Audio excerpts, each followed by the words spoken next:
Nabi kita tercinta, Rasul kita yang mulia, Muhammad bin Abdullah, salawatu wassalamu alaihi, dan juga buat keluarganya, sahabat-sahabatnya, dan juga buat orang-orang yang mengikuti beliau hingga hari kiamat nantinya. Baik, khotaliman azinallah wa iyyakum, para pemirsa dan para pendengar yang semoga senantiasa dirahmati dan diberkahi oleh Allah tabaraka wa taala. Seperti yang telah kami infokan di pagi hari ini, yang mana kita akan kembali menyimak dan mendengarkan sebuah kajian ilmiah Islam atau muhadarah Islam, yakni kajian bersama guru kita Ustaz Dr. Muhammad Haikal Basyarahil LCM hafizahullah, yang mana alhamdulillah dengan izin Allah Subhanahu wa taala kita telah terhubung bersama Ustaz di kesempatan yang berbahagia ini, yang mana kita akan kembali melanjutkan kajian dengan bahasan Kitabul Maram di bab tentang hibah insyaallah taala. Baik, khotul iman azinallahu wa iyyakum, para pemirsa dan para pendengar yang semoga senantiasa dirahmati dan diberkahi oleh Allah tabaraka wa taala. Seperti biasa di akhir kajian nanti kita buka Q&A, yang mana antum-antuna bisa bertanya secara langsung dengan menghubungi kami di 08117530.000, ataupun juga bisa layangkan pertanyaan melalui pesan singkat di 081175454444, baik SMS maupun WhatsApp. Baik sahabat hidayah dimanapun antum-antuna berada, yang semoga senantiasa dirahmati dan diberkahi oleh Allah tabaraka wa ta'ala. Sebelum kita mulai acara kita di kesempatan pagi ini, terlebih dahulu ana Rudi Abu Muawiyah menyapa Ustaz di kesempatan yang berbahagia ini. Assalamualaikum warahmatullahi wabarakatuh Ustaz. Waalaikumsalam warahmatullahi wabarakatuh. Kaifa halukum Ustaz? Alhamdulillah baik. Ha, Gimana antum? Alhamdulillah baik Ustaz. Taqabbalallah minna wa minkum nih Ustaz. Masya Allah. Taqabbalallah minna wa minkum. Amin ya Allah. Amin, amin. Uh, Ini perdana kita nih Ustaz, ba'da Ramadan.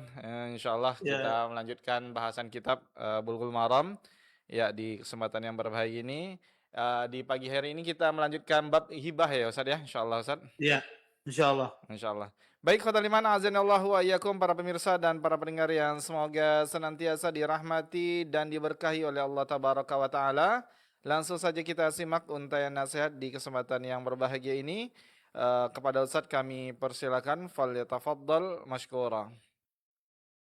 Innal hamdalillah nahmaduhu wa nasta'inuhu wa nastaghfiruh wa na'udzu billahi min shururi anfusina wa min sayyiati a'malina. May yahdihillahu fala mudilla lahu wa may yudlil fala hadiya lahu. Asyhadu an la ilaha illallah wahdahu la syarika lahu وأشهد أن محمدا عبده ورسوله فإن أصدق الحديث كتاب الله وخير الهدي هدي محمد صلى الله عليه وسلم وشر الأمور محدثاتها وكل محدثة في الدين بدعة وكل بدعة ضلالة وكل ضلالة في النار ما بعد. Bapak-bapak, ibu-ibu, ikhwan dan akhwat pendengar Radio Hidayah yang dimuliakan oleh Allah Subhanahu wa taala. Alhamdulillah, segala puji bagi Allah Subhanahu wa taala dengan limpahan nikmat yang begitu besar, di antaranya nikmat iman, nikmat Islam, nikmat kesehatan, sehingga kita semua diberikan kemudahan oleh Allah Subhanahu wa taala untuk bisa berhadir di majelis ilmu.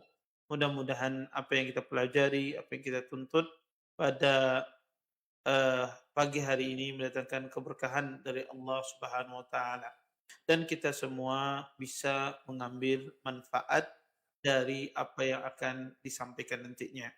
Bapak Ibu, ikhwan dan akhwat pendengar Radio Hidayah yang dimuliakan oleh Allah Subhanahu wa taala, insyaallah pada kesempatan kali ini kita akan melanjutkan pembahasan kita tentang bab hibah yang berkaitan tentang masalah muamalat.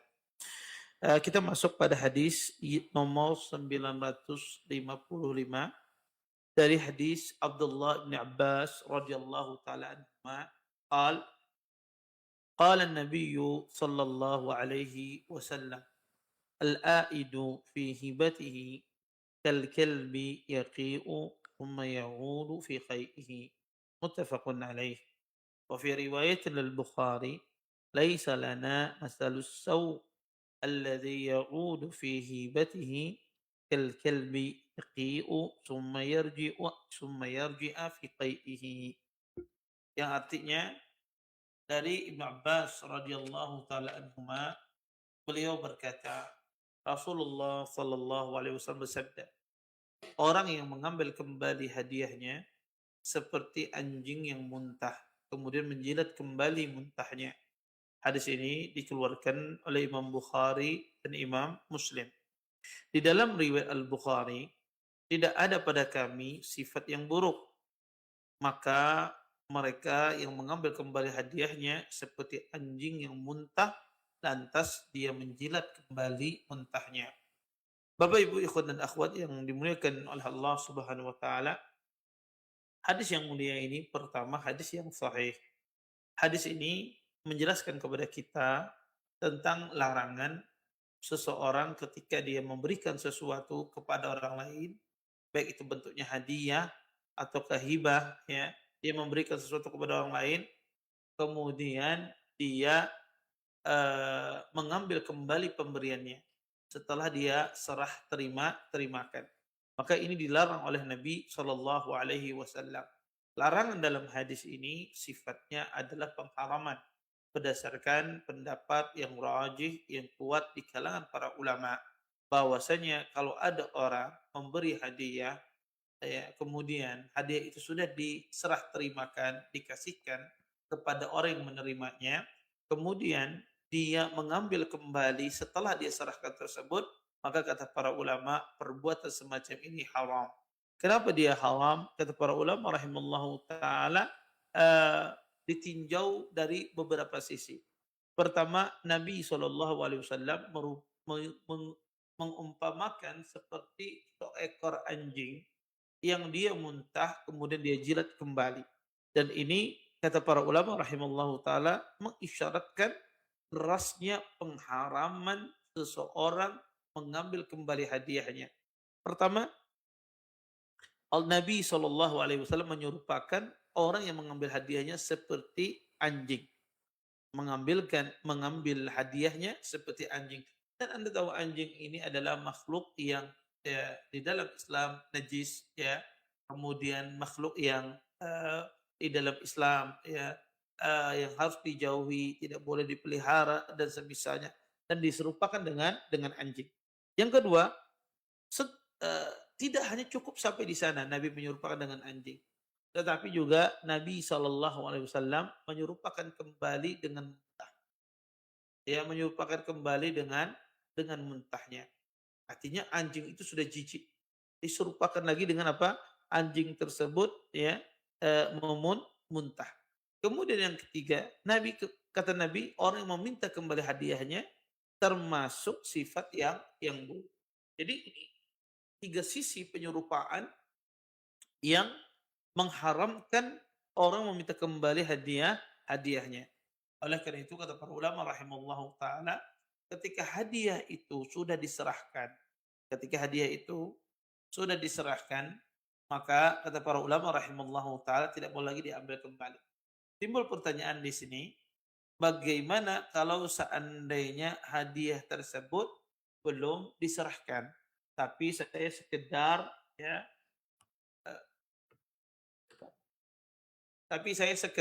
ya, eee, menjanji untuk memberi, ya, tapi saya sekedar janji untuk memberi, ya. Maka kata para ulama rahimallahu taala, kalau seandainya orang itu sekedar janji memberi, kemudian belum diserahkan hadiahnya, maka boleh dia membatalkan hadiah tersebut tidak diserahkan. Contoh misalnya, saya katakan kepada si fulan, "Ya fulan, saya akan kasih kamu hadiah. Saya akan kasih kamu sepeda motor," misalnya. Terus saya akan kasih kamu uang 1 juta rupiah, ya. Tetapi uangnya belum saya serahkan. Kemudian 1 minggu berikutnya saya bilang kepada si fulan, "Ya fulan, saya kemarin kan janji ingin ngasih kamu uang 1 juta. Maka saya tidak jadi mengasih kamu uang 1 juta karena saya punya kebutuhan, punya keperluan, ya, urgen, ya, mendesak, dan saya butuh uang tersebut. Maaf ya, saya tidak bisa memenuhi janji saya." Boleh tidak demikian? Boleh. Kenapa boleh membatalkannya? Karena uangnya belum diserahkan. Dan itu hanya sekedar janji untuk memberi, bukan hibah, Tapi namanya hibah itu Anda serahkan, diterima sama dia. Ya, diterima sama dia. Kalau dia sudah menerima barangnya di tangannya, Anda tarik kembali, itu nggak bisa. Itu haram. Kalau Anda tarik kembali, itu dosa. Diharamkan di dalam Islam. Ya. Dan banyak orang tidak bisa membedakan antara hibah yang sudah tidak bisa ditarik kembali dengan sekedar janji memberi. Bagaimana cara membedakannya? Cara membedakannya adalah kalau hibah itu sudah sah, itu adalah sudah berpindah tangan. Barangnya sudah ada pada pihak yang kita kasih. Kalau barang itu masih ada pada kita, pihak pemberi masih ada pada pihak pemberi, maka ini belum sah hibahnya. Ini hanya sekedar janji memberi dan ini boleh dibatalkan, ya, boleh dia lanjutkan. Kemudian, Bapak Ibu ikhwan dan akhwat yang dimuliakan oleh Allah Subhanahu wa taala. Kata para ulama, hibah ini tidak berlaku kalau seandainya terjadi pada orang tersebut mendekati ajal kematiannya. Maka pemberian hibah tersebut tidak dianggap. Contoh misalnya, ada orang dalam kondisi hendak sakratul maut, kemudian dia mengambil cek, kata dia ini cek 1 miliar saya kasihkan kepada kamu sebagai hibah. Sedangkan orang itu dalam kondisi hendak sakratul maut. Maka kata para ulama, cek yang dia keluarkan tadi yang 1 miliar tadi, maka tidak sah. Ya, tidak sah. Ya, tidak sah dan tidak dilaksanakan. Ya, tidak dilaksanakan. Ya, tetapi dia bisa berubah menjadi bentuknya wasiat. Ya, bentuknya wasiat. Artinya dikeluarkan hanya sepertiga dari jumlah harta yang dia miliki. Ya, jadi dia tidak bisa dalam bentuk hibah di saat kematian tersebut, tapi bentuknya nanti wasiat. Yang mana wasiat memiliki keterbatasan. Kalau hibah tidak ada batasannya. Boleh sepertiga, boleh setengah, boleh. Ya 2/3 boleh. Tapi kalau wasiat, maka dia harus sepertiga saja. Paling banyak dikeluarkan dari harta warisan kita. Dan wasiat hanya tidak boleh diperuntukkan untuk ahli waris. Ya, sebagaimana pendapat yang rajih di kalangan para ulama. La wasiyata liwarisin. Kata Nabi SAW, tidak ada wasiat bagi ahli waris. Adapun hibah boleh diperuntukkan untuk ahli waris, boleh juga diperuntukkan untuk yang lainnya. Adapun wasiat hanya untuk ahli waris, hanya untuk selain ahli waris.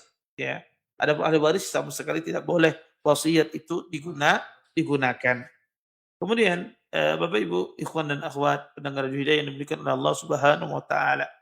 Dari hadis ini juga mengisyaratkan kepada kita agar seorang muslim tidak boleh menyerupai perilaku anjing. Kita tidak boleh menyerupai seperti anjing. Dan ini sifatnya pengharaman. Maka tasyabbuh dengan binatang itu diharamkan di dalam Islam. Apalagi tasyabbuh dengan anjing. Makanya tidak boleh ada orang punya bajunya bulunya seperti bulu anjing misalnya, motifnya motif bulu anjing misalnya. Atau punya tas ya, tasnya motifnya motif seperti bulu anjing misalnya. Maka itu tidak boleh. Maka itu tidak boleh karena itu menyerupai ya, menyerupai atau meniru suara-suara anjing ya. Dia walaupun bercanda, dia tiru-tiru suara anjing. Ya, maka ini juga tidak boleh. Kecuali dalam rangka ta'lim, dalam rangka pembelajaran, maka ini tidak ada masalah.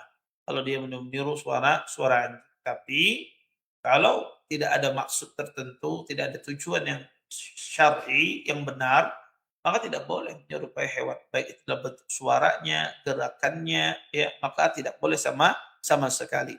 Nabi SAW mengatakan, "Man tasyabbaha biqaumin fahuwa minhum." Kata Nabi SAW, barang siapa yang menyerupai suatu kaum, maka dia bagian dari kaum tersebut. Kemudian, Bapak Ibu ikhwan dan akhwat yang dimuliakan oleh Allah Subhanahu wa taala. Di antara faedah juga dari hadis ini adalah mengambil kembali kepada para ulama hadiah diserahkan, maka ini menunjukkan akhlak yang jelek. Rendahnya akhlak si pemberi hadiah. Ya. Kenapa? Karena ini dimanapun ini tidak bagus. di adat manapun, di masyarakat manapun, baik itu di masyarakat Arab ataupun di masyarakat, di luar Arab, maka ini adalah akhlak yang tidak baik. Ini adalah akhlak yang tidak baik dan ini merendahkan diri kita di hadapan, manusia, menjadikan kita menjadi orang yang tidak baik di mata manusia. Baik, kita lanjutkan hadis berikutnya.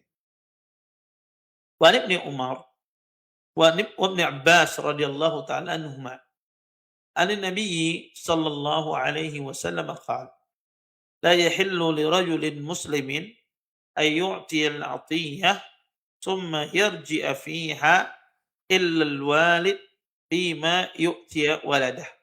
Rawahu Ahmad wal arba'ah wa sahahahu At-Tirmidzi wa Ibnu Hibban wal Hakim.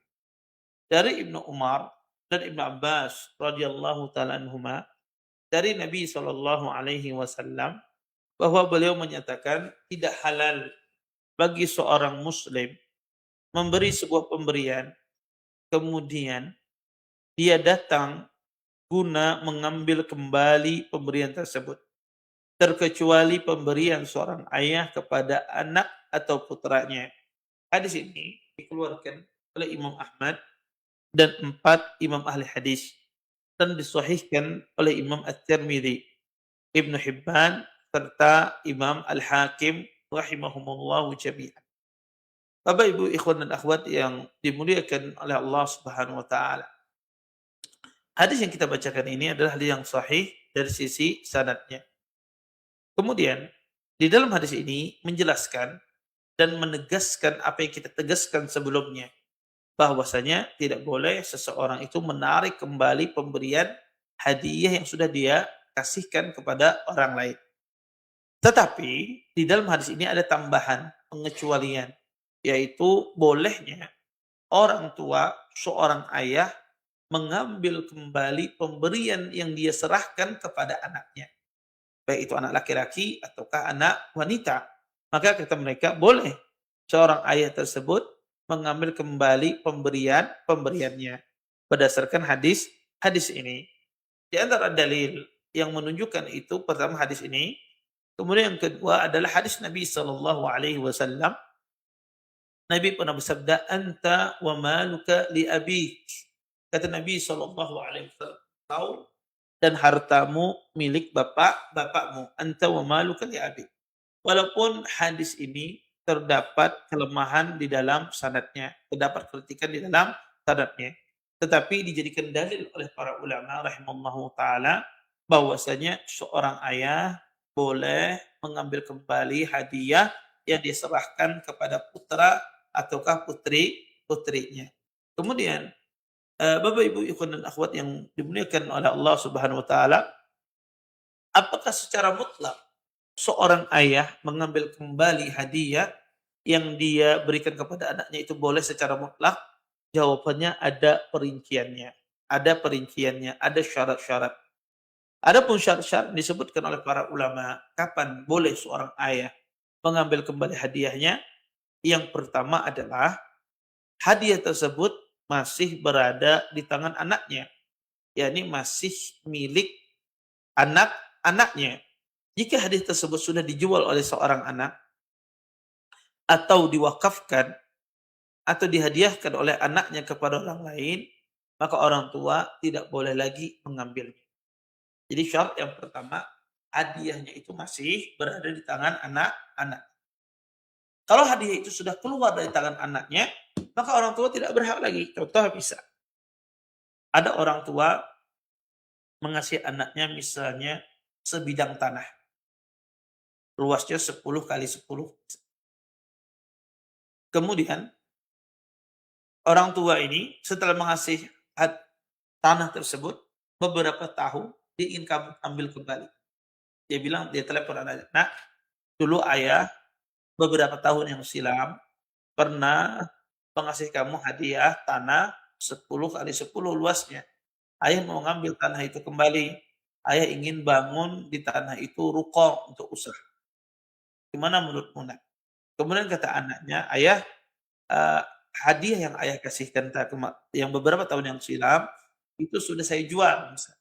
Maka sang ayah tidak bisa. Maka sang ayah tidak bisa mengambil kembali. Karena sudah berpindah kepemilikan. Atau anaknya mengatakan, "Ayah, tanah itu sudah saya wakafkan kepada orang orang lain, ya untuk kepentingan umat," misalnya. Maka sang ayah tidak boleh lagi mengambil, ya. Karena dia sudah wakafkan atau dia bilang, "Ayah, tanah itu sudah saya hadiahkan kepada misalnya mertua saya. Itu yang ayah kasih, saya berikan kepada mertua saya sudah." Maka sang ayah kondisi semacam ini tidak bisa lagi mengambil hadiah tersebut. Ini syarat pertama. Artinya hadiah itu masih di tangan anak kita, belum keluar dari tangan anak kita. Kemudian syarat yang kedua, seorang ayah boleh mengambil kembali hadiahnya. Hadiah tersebut tidak terikat dengan hak orang lain. Jadi kalau hadiah tersebut ya digadaikan oleh si anak atau hadiah itu ditahan oleh pihak berwajib karena si anak mempunyai banyak utang, maka orang tua tidak boleh mengambil. Jadi kalau hadiah itu mungkin hadiah itu masih di tangan anak, tapi dia terkait dengan hak orang lain atau terikat dengan hak orang lain. Seperti contoh misalnya, seorang anak dia mau minjem uang ke salah satu temannya. Jumlah uang dipinjam kurang lebih 100 juta. Kemudian orang tersebut mengatakan, "Saya mau mengasih pinjam kepada kamu, tapi dengan syarat ada jaminan yang engkau jaminkan." Kemudian dia kasih jaminan tanah yang diberikan ayah. Maka di sini tanah yang diberikan ayah ini sudah digadaikan ya sebagai jaminan utang. Maka ketika ayah mengambil dan posisi ya tanah ini tergadaikan, maka tidak bisa. Sampai tanah itu kembali kepada anak tersebut, maka baru boleh sang ayah mengambil kembali tanah-tanah tersebut. Atau dia tidak digadaikan, atau dia diambil oleh pihak berwenang. Karena anak kita punya banyak utang, akhirnya pihak berwenang menyita aset anak kita. Pemerintah menyisa aset-aset anak kita. Karena kita dianggap muflis, bangkrut, ya pailit, ya. Maka disita aset. Ya, di antara aset yang disita adalah tanah yang Anda berikan kepada anak Anda. Maka Anda tidak bisa mengambil kembali tanah tersebut. Jadi syarat kedua tidak ada terikat dengan hak orang lain. Yang ketiga, kapan seorang ayah itu boleh mengambil harta anaknya? Syarat yang ketiga adalah orang tua tidak menggugurkan hak mengambil kembali apa yang diberikan hadiah ketika memberikannya. Adapun jika orang tua itu menggugurkan haknya dengan berkata dengan tegas, "Aku hadiahkan mobil ini dan tidak akan aku ambil selamanya." Maka orang tua tidak boleh lagi mengambilnya setelah diberikan. Jadi kalau orang tua mengambil harta seorang anak, ya. Jadi kalau ada orang tua mengambil harta anak, ya, mengambil harta anaknya, eee, tetapi sebelumnya dia sudah mengasihkan secara total. Dia katakan, "Wahai anakku, ini tanah yang ayah berikan kepada engkau, ayah tidak akan mengambil selama-lamanya. Ayah gugurkan hak ayah untuk mengambil selama-lamanya." Atau abi gugurkan hak abi untuk mengambil selama-lamanya. Maka kata para ulama rahimallahu taala, dalam kondisi semacam ini, sang ayah kalau sewaktu-waktu ingin mengambil kembali ya hadiah yang dia serahkan, tidak bisa. Karena dia sudah menggugurkan hak mengambil kembali apa yang diberikan, apa yang diberikan. Kemudian syarat yang keempat, kata para ulama rahimallahu taala, hadiah tersebut tidak bertambah dari pemberian asli. Seperti bertambah gemuknya hewan yang dihadiahkan, atau ia hamil dan lainnya. Maka yang seperti ini tidak boleh lagi orang tua untuk mengambil kembali hadiah tersebut. Jadi contoh misalnya orang tua ngasih hewan. Dia katakan, "Wahai anakku, ini hewan sapi ya masih kecil, ini ayah kasih kepada engkau." ya ayah berikan kepada engkau. Kemudian sang anak ngerawat sapi yang kecil ini, sapinya besar-besar, gemuk, ya, sudah besar, ya, ayah datang ingin ngambil kembali sapi tersebut. Maka jawabannya tidak boleh.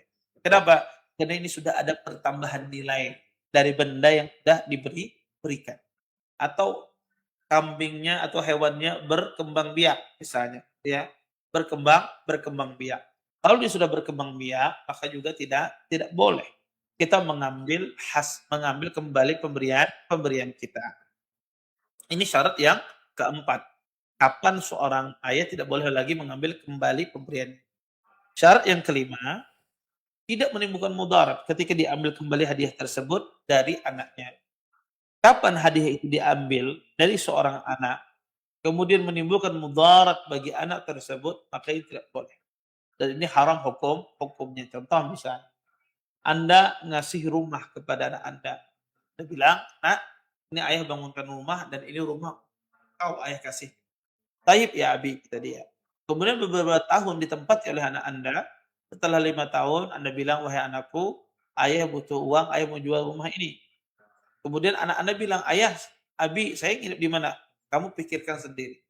Kemudian, boleh nggak sang ayah mengambil di situ? Tidak boleh. Kenapa? Karena ini menimbulkan mudarat bagi si anak. Ketika rumahnya dia ambil, dia tidak tahu di mana dia bernaung. Dia tidak tahu di mana dia untuk tidur. Kalau menyewa, dia tidak mampu. Ya, dia tidak memiliki penghasilan yang cukup untuk menyewa rumah. Ya, maka di situ tidak boleh. Seorang ayah mengambil kembali barang yang sudah dia belikan. Kenapa? Karena ini menimbulkan mudarat. Nah, kalau 5 syarat ini terpenuhi yang kita sebutkan tadi, maka seorang ayah boleh mengambil kembali barang atau hadiah yang dia kasihkan kepada anaknya. Kemudian, hadis yang mulia ini memiliki beberapa faedah yang bisa kita ambil. Faedah yang pertama adalah Islam menganjurkan umatnya agar berakhlak mulia dan berbudi pekerti luhur. Karena mengambil hadiah merupakan cerminan akhlak yang jelek. Jauh dari cerminan akhlak yang mulia. Dan ini bertentangan dengan prinsip Islam, terlebih lagi bertentangan dengan hadis Nabi SAW. Faedah yang kedua, tidak mengambil kembali hadiah yang telah diberikan merupakan konsekuensi keislaman seseorang. Artinya bukti bagusnya Islam seseorang, dia tidak mengambil hadiah. Jadi Anda tahu orang itu bagus Islamnya atau tidak, maka salah satunya adalah nilai ukurnya, nilai ujinya adalah ketika dia memberi hadiah, dia tidak mengambil kembali. Kalau dia tidak mengambil kembali itu tanda salah satu tanda bagusnya keislaman dia. Tapi kalau Anda lihat dia ngambil, berarti ini tanda Islamnya kurang kurang baik. Islamnya kurang bagus. Kemudian, di antara faedah juga dari hadis yang mulia ini, bahwasanya Islam membolehkan orang tua mengambil hadiah dari anaknya berdasarkan syarat-syarat yang kita sebutkan tadi. Maka kata para ulama, ini tidak ada bedanya, baik anak itu dewasa atau anak itu kecil, hukumnya sama, tidak dibedakan. Tadi yang 5 syarat yang kita sebutkan, itu berlaku pada semua jenis anak, baik itu laki-laki ataupun wanita, baik itu anak kita sudah dewasa ataukah dia masih masih kecil, baik itu anak kandung ataukah anak, apa namanya, seayah. Maka ya hukumnya berlaku semua. Kemudian muncul pertanyaan di sini, apakah seorang ibu boleh mengambil kembali hak yang dia berikan, mengambil kembali hadiah yang dia berikan kepada anaknya? Tadi kita bahas ayah. Apakah ibu sama seperti ayah di dalam masalah ini? Maka ini kata para ulama rahimallahu taala, jawabannya khilaf di kalangan para ulama rahimallahu taala. Apakah seorang ibu diposisikan seperti seorang ayah, boleh mengambil kembali hadiah berdasarkan syarat-syarat yang ditentukan? Nah, ini masalah khilaf di kalangan para ulama rahimallahu taala. Pendapat yang rajih di kalangan para ulama bahwasanya ibu berbeda dengan ayah, sehingga dibedakan antara seorang ibu dengan seorang ayah. Maka kalau ibu memberikan hadiah, maka tidak boleh dia ambil kembali hadiah tersebut dari anak-anak. Ya, dan ini dibedakan antara seorang ayah dengan seorang ibu, tidak sama. Kemudian eh, kita lanjutkan hadis berikutnya. An Aisyah radhiyallahu taala anha qalat kana Rasulullah sallallahu alaihi wasallam yaqbalul hadiyah wa yusibu 'alaiha. Rawahu Al-Bukhari. Yang artinya dari Aisyah radhiyallahu taala anha beliau berkata, Rasulullah sallallahu alaihi wasallam selalu menerima hadiah dan membalasnya. Bapak Ibu ikhwan dan akhwat yang dimuliakan oleh Allah Subhanahu wa taala, hadis yang kita bacakan ini, pertama hadis ini adalah hadis yang sahih dikeluarkan oleh Imam Bukhari di dalam sahihnya. Kemudian yang kedua, para ulama rahimallahu taala menjelaskan berdasarkan hadiah ini, sunnah seseorang itu menerima hadiah. Sunnah seseorang itu menerima hadiah. Jadi kalau Anda diberi sesuatu, asalnya kita menerima. Justru keliru kalau kita itu menolak hadiah.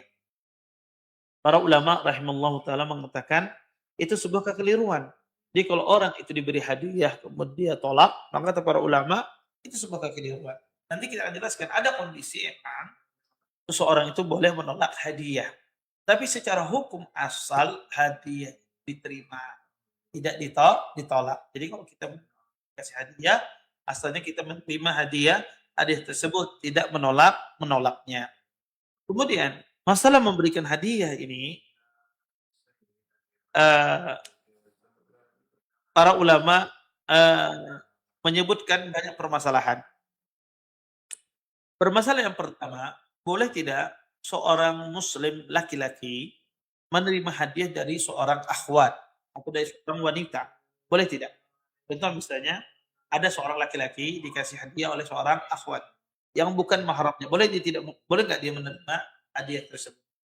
Jawabannya boleh dengan syarat aman dari fitnah. Jika dia aman dari fitnah kedua-duanya, maka boleh menerima hadiah. Dalilnya apa? Nabi Shallallahu Alaihi Wasallam pernah dikasih oleh uh, uh, Ummu Hafid, ya, bibinya Ibnu Abbas radhiyallahu taala anhuma, ya, pernah mengasih Nabi Shallallahu Alaihi Wasallam hadiah, dan Nabi Shallallahu Alaihi Wasallam menerimanya. Maka ini menunjukkan bahwasanya boleh laki-laki menerima hadiah dari wanita, dan wanita pun juga boleh menerima hadiah dari laki-laki selama aman dari fitnah. Selama aman dari fitnah, ini syarat yang penting. Kalau tidak aman dari fitnah, maka tidak. Ya, kalau tidak aman dari fitnah, maka tidak boleh. Ya. Kemudian yang kedua, dan permasalahan menerima hadiah, boleh nggak seseorang itu menerima hadiah dari orang musyrik? Boleh nggak seseorang itu menerima hadiah dari orang musyrikin? Jawabannya adalah, kata para ulama rahimahullah ta'ala, boleh seorang muslim itu menerima hadiah dari orang kafir. Dalilnya apa? Dalilnya adalah Nabi Shallallahu Alaihi Wasallam pernah dikasih hadiah paha kambing oleh orang Yahudi, wanita Yahudi, kepada Nabi SAW, yang mana kambing tersebut ditaburi dengan racun. Tapi Nabi SAW menerimanya, dan Nabi tidak tahu saat itu ada racun. Syahid di sini, kalau seandainya menerima hadiah dari orang musyrik, itu tidak boleh. Saya Nabi akan menolak hadiah dari wanita Yahudi ini. Maka kata para ulama rahimallahu ta'ala, tidak ada masalah. Kemudian ada mungkin sebagian orang berdalil bahwasanya menerima hadiah itu tidak sunnah, kata mereka. Kenapa? Karena Nabi Shallallahu Alaihi Wasallam pernah menolak hadiah yang diberikan kepada beliau. Dalam hadis Sa'ab ibn Jassamah radhiyallahu taala anhu, bahwasanya beliau mengatakan, "Ana uhdiya li Rasulillah sallallahu alaihi wasallam himaran wahsyiya wa huwa bil abwa. Kata Sa'id bin Jassamah, Nabi sallallahu alaihi wasallam pernah dikasih ya keledai ya, keledai buas ya, wahsy, liar, kemudian sedangkan beliau di abwa. Ya, kemudian Nabi tolak. Ya. Nabi SAW menolak hadiah tersebut. Kata para ulama, Nabi menolak di sini ada sebabnya. Kenapa? Nabi menjelaskan. Kata Nabi, "Inna lam narudduhu alaika illa ana hurumun." Kata Nabi SAW, kami tidak menolak hadiah dari kalian karena sebabnya adalah karena kami ini sedang berihram. Karena kalian berburu ini untuk kami. Sedangkan orang berihram itu dilarang berburu dan menerima buruan yang diburu untuknya. Maka dilarang orang berihram tersebut. Maka pada asalnya Nabi tidak pernah menolak hadiah. Adapun hadis yang kita bacakan tadi kan ada sebab kenapa Nabi SAW menolak hadiah. Kemudian kata para ulama, apa hukumnya orang menolak hadiah? Apa hukumnya orang menolak hadiah? Menolak hadiah boleh, tidak sampai derajatnya kepada makruh. Tetapi ada sebagian hadiah yang sebagian ulama memakruhkan seseorang menolaknya. Di antaranya adalah ketika seorang itu dikasih tip ya, dikasih apa? Wangian. Ya, dikasih parfum minyak wangi. Maka dilarang dia untuk menolak. Kecuali emang dia tidak cocok dengan minyak wangi tersebut baunya. Dikasih minyak wangi baunya bau kuburan bisa. Nah, dia tidak cocok dengan bau tersebut, maka boleh dia lihat. Tapi kalau seandainya dia cocok, maka dimakruhkan dia menolak hadiah tersebut. Kemudian, kata para ulama rahimallahu taala, ya, ada beberapa kaidah ya yang dijelaskan oleh para ulama syarat bolehnya kita itu menerima hadiah dari orang-orang musyrik. Pertama kata para ulama rahimallahu taala, kita menerimanya tidak menimbulkan rasa berkasih sayang atau al-wala wal bara. Karena ada sebagian orang itu kalau dikasih hadiah, dia timbul rasa kasih sayang, wala, mencintai seperti saudara yang muslim. Maka tidak boleh. Maka itu dia harus pastikan tidak ada menimbulkan mahabbah, rasa cinta dengan orang-orang musyrik. Yang kedua, ya, tidak boleh dia menerima itu dalam rangka tolong-menolong dalam kebatilan atau dalam rangka memuluskan kekafirannya. Maka ini tidak boleh. Yang ketiga, kata para ulama rahimallahu taala, kita menerima itu ghalibatul dhann, ya, kemungkinan kuat ada maslahat.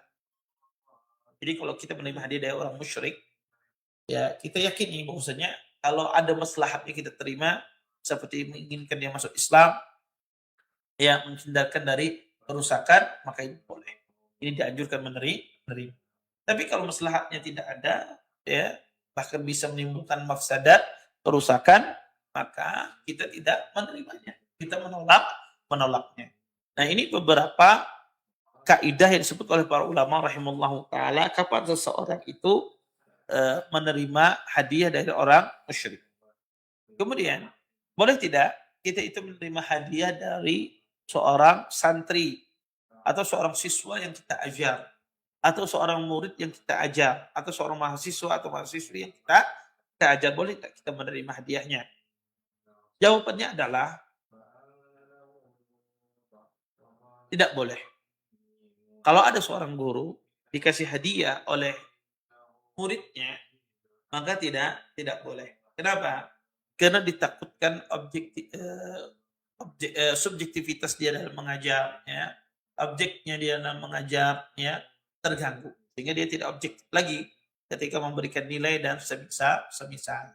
Maka tidak boleh ada seorang guru menerima hadiah. Ustaz, kalau ada murid yang ngasih kita hadiah, balas dengan hadiah yang setimpal. Nah, dalam masalah ini, apakah mutlak seorang guru tidak boleh menerima hadiah dari muridnya?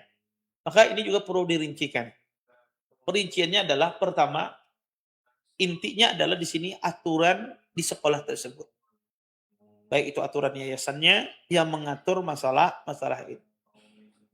Kalau di sekolah tersebut ada aturannya tidak boleh menerima hadiah dari murid secara mutlak, maka tidak boleh. Tidak boleh dia menerima. Tapi kalau tidak ada aturannya sama sekali Ustaz. Bolehkah dia menerima hadiah dari murid? Maka kita katakan boleh selama tidak mengganggu objektifnya dalam memberikan penilaian. Ya. Sehingga dia masih objektif gurunya dalam memberikan penilaian. Ya, tidak terganggu. Ya. Tapi alangkah bagusnya yayasan itu, sekolah itu mengasih aturan yang jelas. Sehingga guru itu tahu batasan-batasan yang boleh menerima dan tidak boleh. Contoh misalnya seorang guru, yayasan mengasih aturan, guru boleh menerima hadiah dari muridnya ketika guru itu menikah, misalnya, atau ketika guru itu punya momongan baru, dapat anak. Karena ini sesuatu yang lumrah dan di masyarakat memberikan hadiah.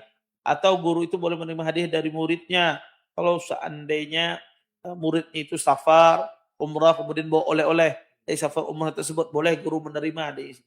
Guru boleh menerima dari muridnya kalau seandainya nominalnya kurang dari 10.000, misalnya 10.000 paling besar. Nilai hadiahnya itu boleh tanpa izin. Hendaknya dibikin demikian. Aturan-aturan demikian dibikin sehingga apa? Sehingga guru itu jelas kapan dia boleh, kapan tidak, dan wali murid pun juga jelas ya. Kapan mereka boleh mengasih kepada guru yang mengajar anak mereka. Karena banyak orang itu ingin berbuat baik kepada gurunya. Ya, banyak orang itu ingin berterima kasih kepada pendidiknya. Ya. Ini kalau seandainya orang itu terikat dengan yayasan, dengan sekolahan. Tapi kalau dia tidak terikat dengan yayasan, seperti seorang dai, ya dia ceramah, kemudian ada orang mengasih, ya makanya tidak ada masalah. Karena dia tidak ada terikat dengan yayasan, dia tidak terikat dengan anak murid.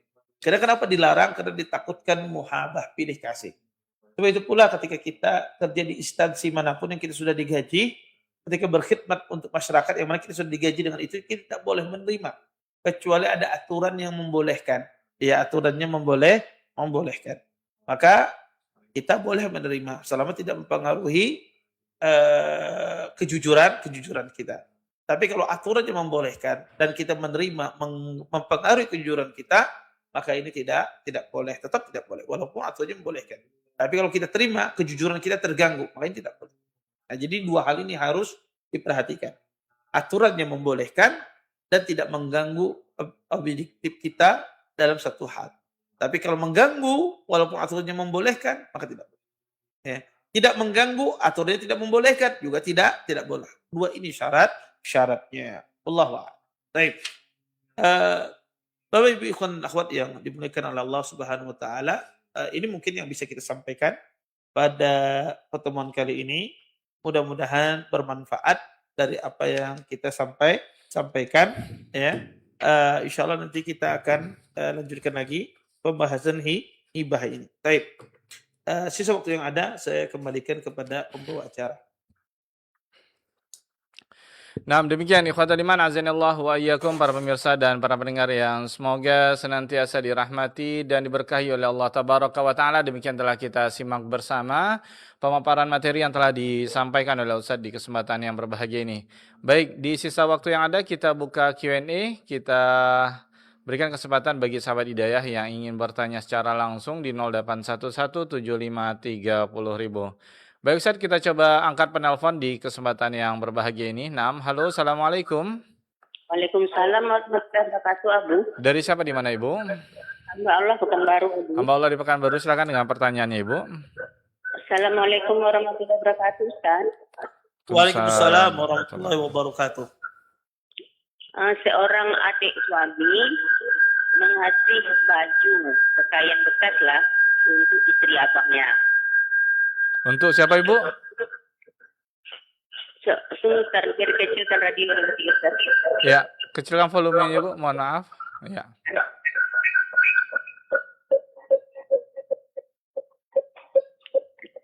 Seorang adik suami Ya, silakan. mengasih baju bekasnya untuk istri abangnya. Itu tidak lama kemudian dimintanya lagi Ustaz. Maksudnya mau dikasihkan ke adik suami dia. Tapi adik suaminya tidak mau menerima gitu Ustaz. Yang istri abang tadi ya udahlah kan gitu. Dia nggak juga pakai gitu Ustaz. Itu gimana hukumnya orang tersebut Ustaz? Bagaimana dosanya nanti itu Ustaz? Baik. Terima kasih Ustaz jawabannya. Sebentar Ibu, Assalamualaikum warahmatullahi wabarakatuh. sebentar Ibu. Afwan, dapat dipahami Ustaz? Tadi di awal ada suara tadi saya nggak jelas di Iya. awal tadi. Mohon maaf Ibu, bisa diulang kembali. Kita di sini juga Iya, mungkin masih belum. bagian awal. Bagian Gini, awalnya tadi Ustaz, seorang adik suami Mm-mm. mengasih baju bekasnya kepada istri abangnya. Jadi tidak lama kemudian baju itu diminta lagi Ustaz. Padahal dia baju bekas kan, Ya. dimintanya lagi yang mau dikasihkan ke adik suami dia. Mm-mm. Gitu Ustaz. Baik. Jadi bagaimana tuh Ustaz orang tersebut dengan hukumnya? Apakah dia mengganti dengan pahalanya besok tuh Ustaz? Apa dia tadi? Sikap dia tadi. Baik. Terima kasih Ustaz jawabannya. Assalamualaikum warahmatullahi wabarakatuh. Waalaikumsalam warahmatullahi wabarakatuh. Nah, Ustaz. Ya, beliau menanyakan ya, ada seorang istri meminta baju abangnya untuk dikasihkan ke adik suaminya seperti itu ya. Ya, Ustaz. Kemudian abangnya tersebut pengen minta kembali ya setelah dikasihkan, narik kembali baju yang telah dikasihkan tadi. Boleh tidak demikian? Tidak boleh. Kalau sudah diserahkan, maka tidak boleh tarik kembali. Kalau dia mengambil dengan cara paksa, dia berdosa. Dia berdosa karena itu mengambil bukan haknya. Dia mengambil bukan haknya, maka dia berdosa. Terus gimana taubatnya? Taubatnya wajib dia ganti. Wajib dia ganti barang yang dia ambil tersebut, karena itu sejatinya bukan miliknya lagi. Walaupun dulu itu miliknya, tapi kalau sudah diserahkan maka itu bukan miliknya lagi. Maka wajib dia ganti dan bertaubat dia kepada Allah Subhanahu wa taala. Seperti itu. Wallahu a'lam. Baik, terima kasih jawaban dan nasihat dari Ustaz. Mudah-mudahan dapat dipahami oleh Ibu yang bertanya. Kita angkat kembali penelpon di kesempatan yang berbahagia ini. Nah, halo, Assalamualaikum. Halo. Halo, Assalamualaikum. Waalaikumsalam. Ya, dari siapa di mana Ibu? Ya, ini bukan ibu, bapak loh. Oh, Bapak, mohon maaf, suaranya kecil. Halo.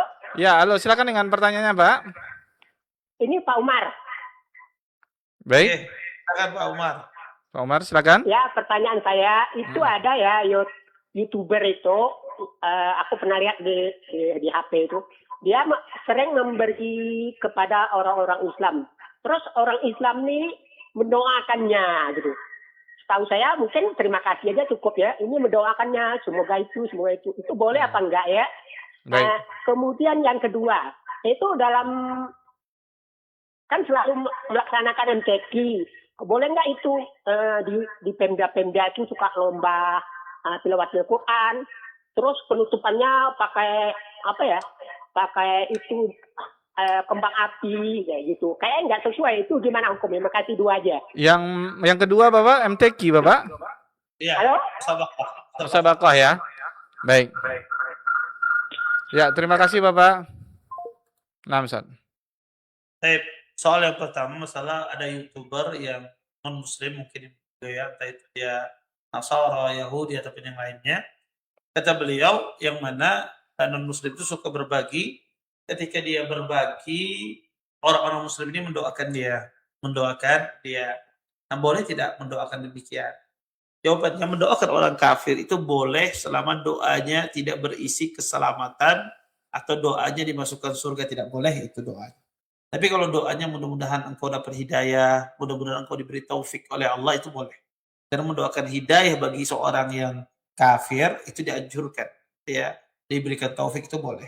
Tapi kalau mendoakan semoga engkau diampuni dosa-dosamu oleh Allah, semoga engkau diberikan keselamatan, semoga engkau dimasukkan surga, ini haram, tidak boleh. Jadi ini doa hanya khusus untuk orang beriman. Terus bagaimana kalau seandainya kita mendoakan mudahan diluaskan rezekinya kamu, boleh tidak? Boleh.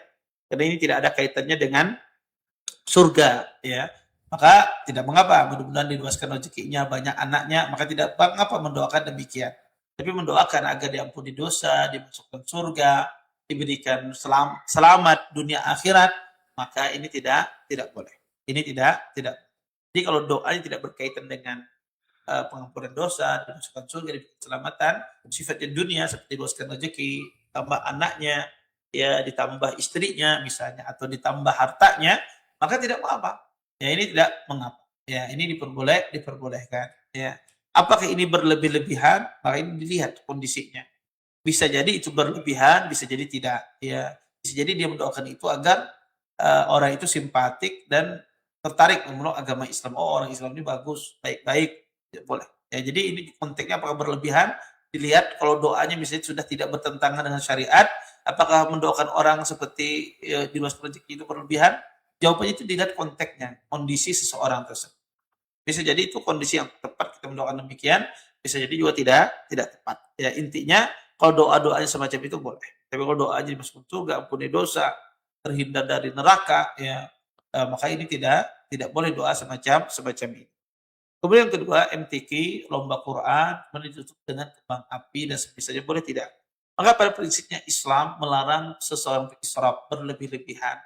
Maka dilarang di dalam Islam itu dalam berlebih-lebihan. Maka saya rasa orang yang menyalakan kembang api dan semacamnya itu membuang uang, ya membuang uang. Maka kalau digunakan kepada yang lain itu yang lebih baik. Maka hendaknya hal tersebut dihindari, ya hendaknya hal tersebut dihindari karena manfaatnya sedikit. Ya manfaatnya mungkin tidak ada manfaatnya sama sekali. Ya bahkan juga bisa membahayakan hal-hal yang demikian. Oleh karena itu, wallahu a'lam. Maka hendaknya jangan seseorang ketika di MTQ kemudian menggunakan postur anggaran itu pada hal-hal yang tidak bermanfaat. Wallahu a'lam. Nah, terima kasih jawaban dan nasihat dari Ustaz. Mudah-mudahan dapat dipahami oleh Bapak yang bertanya di kesempatan yang berbahagia ini. Baik, berikutnya Ustaz kita angkat pertanyaan dari pesan singkat sebelum penelpon. Baik, datang dari Abu Hanifah di Tarai. Assalamualaikum warahmatullahi wabarakatuh, Ustaz. Waalaikumsalam warahmatullahi wabarakatuh. Afwan di luar tema Ustadz, ketika seorang imam di rakaat kedua sholat maghrib lupa yang harusnya tasyahud awal tapi dia melakukan tasyahud akhir kemudian salam. Lalu jamaah belakang mengingatkan dengan mengucapkan subhanallah. Kemudian ia menyempurnakan lagi rakaatnya. Pertanyaannya kapan melakukan sujud syahwinya Ustadz? Sebelum salam apa setelah salam? Mohon nasihat Ustadz, jazakumullah khairan. Nah, Ustadz. Jazakumullah khairan atas pertanyaannya. Intinya sujud sahwi itu boleh dilakukan sebelum salam ataupun setelah salam. Kapan saja boleh. Mau sebelum salam boleh, setelah salam boleh, tidak ada masalah. Tetapi sebagian ulama menganjurkan kapan sebelum salam, kapan setelah salam. Khilaf di sini adalah khilaf afdaliyah. Afdaliyah saja. Artinya kalau sebelum salam, setelah salam dilakukan, enggak masalah, tidak mengapa. Tapi kalau kita berbicara afdal, maka di sini khilaf ulama. Afdalnya adalah kalau terjadi pengurangan, afdalnya sebelum salam. Kalau terjadi penambahan, afdalnya setelah salam. Nah, jadi kalau terjadi keraguan, ragu-ragu itu berkaitan dengan penambahan setelah salam. Kalau ragu-ragu itu berkaitan dengan pengurangan, maka sebelum salam. Contoh misalnya tadi yang contohkan sholat maghrib 2 rakaat salam kemudian diingatkan. Makanya afdalnya sujud sahwi sebelum salam. Afdalnya kasus yang ditanyakan tadi sujud sahwi sebelum salam. Tapi kalau seandainya dia sholat maghrib yang 4 rakaat diingatkan, maka afdalnya sujud sahwinya setelah salam. Karena terjadi penambahan. Jadi kalau pengurangan afdalnya sebelum salam, penambahan afdalnya setelah salam. Kalau dia tidak mau setelah salam sebelum salam juga boleh. Karena sujud sahwi itu tidak masalah sebelum atau setelah salam. Yang ada khilaf adalah afdalnya di mana. Seperti itu. Wallahu a'lam. Nah, terima kasih jawaban dan nasihat dari Ustaz. Mudah-mudahan dapat dipahami oleh sahabat hidayah yang bertanya. Baik, kita beralih ke penelponnya Ustaz. Nah, halo, assalamualaikum. Waalaikumsalam warahmatullahi wabarakatuh. Dari siapa di mana Ibu? Dari pendengar secara hidayah dari Palu, Ustaz. Baik, silakan dengan pertanyaannya. Assalamualaikum Ustaz. Izin bertanya 2 pertanyaan ya Ustaz. Silakan. Yang pertama, Ana tinggal di ruko Ustaz, di toko. Jadi tetangga Ana sebelah katanya kena sihir. Jadi Ana sampaikan Ustaz untuk tetap menjaga zikir pagi dan petang. Lalu jangan pergi lagi ke dukun untuk mengobati tokonya. Terus selalu meminta kepada Allah. suami anak bilang begini Ustaz, jangan bilang begitu, nanti kita diserbu sama jinnya gitu Ustaz. Apakah benar seperti itu Ustaz? Terus yang Suami kedua, anti bilang gimana? Suami anti bilang gimana? Gimana? Yang terakhir Ibu, apa kata suaminya Ibu? kata suami jangan bilang-bilang seperti itu, nanti kita diserbu sama jinnya katanya Ustaz. Ya. Apakah benar seperti itu Ustaz? Terus yang kedua, qadarullah dalam penjualan suami anak menurun. Jadi seluruh nafkah dialihkan ke anak Ustaz, karena dari toko semua. Apakah ini termasuk sedekah anak kepada keluarga Ustaz? Dan apakah anak tidak perlu lagi sedekah kepada orang lain Ustaz? Karena anak sudah menafkahi rumah tangga. Jazakallah khair Ustaz atas pencerahannya. Assalamualaikum warahmatullahi wabarakatuh. Waalaikumsalam warahmatullahi wabarakatuh. Nah, Ustaz. Baik, mungkin bisa diringkaskan dua pertanyaan tadi. Dua pertanyaan. Ya, yang pertama tentang tetangga yang terkena sihir. Intinya adalah kata suami ibu ini, jangan dibilang seperti itu karena dinasihati tentang mungkin berzikir pagi dan petang dan segala macamnya. Intinya suaminya mengingatkan jangan disampaikan yang seperti itu, nanti kita yang diserang oleh jinnya. Itu pertanyaan yang pertama Ustaz. Namun yang kedua, itu pertanyaannya tentang nafkah tadi Ustaz, yang di toko itu dikelola oleh istrinya dan hasilnya yang mengelola sampai ke rumah tangga itu juga istrinya. Apakah istrinya sudah terlepas dari infak dan sedekah di luar, dan apakah cukup untuk di keluarga saja? Nah, seperti itu Ustaz. Baik. Jazakallah khairan atas pertanyaannya. Itu tidak tepat ya seorang suami mengatakan nggak usah dikasih tahu tetangga itu baca zikir pagi petang, nanti kita diserang atau diganggu jin. Enggak, kasih tahu saja ya, karena bisa jadi orang itu tidak mengerti, tidak ada masalah. Jin itu dendam nggak? Bisa jadi jin itu dendam, bisa jadi tidak, tapi tidak ada masalah Anda kasih tahu. Sejatinya jin itu lemah ya. Allah mengatakan inna kaida syaitani kana dha'ifa. Kata Allah sesungguhnya makar syaitan itu lemah. Jadi muslim itu nggak perlu takut dengan jin. Nggak perlu dia takut dengan jin. Jin itu lemah. Ya, dia seperti kucing yang mengeong seolah-olah dia seperti singa. Padahal dia lemah. Makanya dia jangan takut. Makanya keliru. Orang itu takut dengan hantu-hantu itu, syaitan itu orang yang sangat lemah, sangat lemah. Sedangkan muslim itu orang yang sangat kuat. Bergantung pada zat yang sangat kuat, yaitu Allah Subhanahu wa Ta'ala. Maka ini yang pertama. Jadi muslim itu harus hilangkan rasa takut dengan syaitan, hilangkan rasa takut dengan hantu dan semisal karena sejatinya mereka adalah makhluk yang lemah. Manusia itu makhluk yang sangat kuat sekali. Maka kita sampaikan kepada orang tersebut, karena itu bentuk kita menyampaikan kebaikan. Kalau Anda tidak bisa menyampaikan, maka bisa suruh yang lain untuk menyampaikan kepada tetangga tersebut. Ya. Kemudian yang kedua, tentang masalah kita punya penurunan dalam masalah perniagaan kita, yang akhirnya kita berinfak hanya untuk keluarga saja. Apakah itu sudah dibetulkan? Apakah masih saya tetap diminta untuk berinfak kepada yang lain? Pertama, yang wajib berinfak itu adalah suami, ya, untuk istri dan anaknya. Tapi kadang suami nggak kerja, istri mana ada masalah, ya. Tapi ini bukan sebuah kewajiban. Maka asalnya kalau seorang suami bekerja seperti itu, dia hanya berkewajiban menginfaki orang yang berinfak terhadap orang yang wajib dia infak. Orang yang wajib dia infaki adalah istri dan anaknya dan orang tuanya kalau sudah punya fakir. Selain itu tidak ada kewajiban. Ya, tidak ada kewajiban. Ya, kecuali ada ahli warisnya yang fakir dan dia memiliki kelebihan harta. Maka ini kita infak. Dia menjadi ahli waris kita. Kalau kita meninggal dia ahli waris kita. Sedangkan dia fakir dan kita punya kelebihan harta. Nah, di sini kita disuruh untuk berinfak kepadanya. Tapi kalau dia bukan ahli waris kita, walaupun dia fakir, maka kita tidak ada kewajiban untuk memberikan nafkah. Ya. Nah, kita memberikan nafkah kepada ahli waris selain tadi yang saya sebutkan, istri, anak, dan orang tua. Kalau ada ahli waris selain itu, misalnya, tetapi kalau ada ya, misalnya saya punya anak perempuan, kemudian saya punya paman saya fakir. Nah, paman saya ini ahli waris saya kalau saya meninggal. Terus saya punya anak laki-laki. Maka paman saya ini wajib nggak saya infaki? Wajib kalau dia fakir. Kalau saya punya kelebihan. Tapi kalau saya tidak punya kelebihan, maka saya tidak berkewajiban memberikan infak kepada paman saya ini. Ya, kenapa?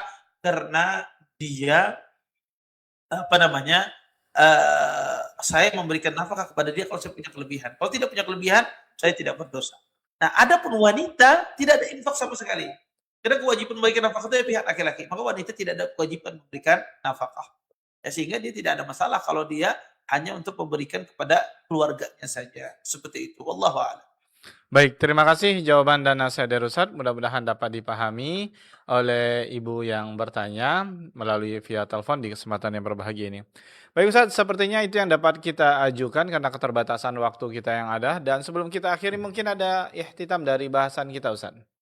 Baik, alhamdulillah tadi kita mengambil pembahasan sebagian dari masalah hibah yang mana itu pembahasan ini belum selesai ya. Mudah-mudahan apa yang disampaikan tadi bermanfaat ya tentang masalah kita menerima hibah dan tidak boleh mengambilnya. Mudah-mudahan itu bisa menjadi tambahan wawasan ilmu kita dan mudah-mudahan kita terhindar dari hal-hal yang Allah haramkan dalam praktek ya masalah memberi hadiah atau memberi hibah. Mungkin ini yang bisa saya sampaikan. Saya tutup dan doa kafaratul majelis. Subhanakallahumma wa bihamdika asyhadu an la ilaha illa anta astaghfiruka wa atubu ilaik. Assalamualaikum warahmatullahi wabarakatuh. Waalaikumsalam warahmatullahi wabarakatuh. Jazakallah khairan, barakallahu fikum. Kita ucapkan kepada Ustadz yang telah memberikan tausiahnya di kesempatan yang berbahagia ini. Mudah-mudahan apa yang telah kita simak bersama, baik dari materi dan juga soal jawab, mudah-mudahan bermanfaat tentunya bagi kita semuanya. Baik, khotul iman, azinallahu wa iyyakum, para pemirsa dan para pendengar yang semoga senantiasa dirahmati dan diberkahi oleh Allah Tabaraka wa Ta'ala. Sampai di sini kebersamaan kita dalam program kajian ilmi Islam kali ini bersama guru kita Ustadz Dr. Muhammad Haikal Basyarahil LC Ma'afidhahullah.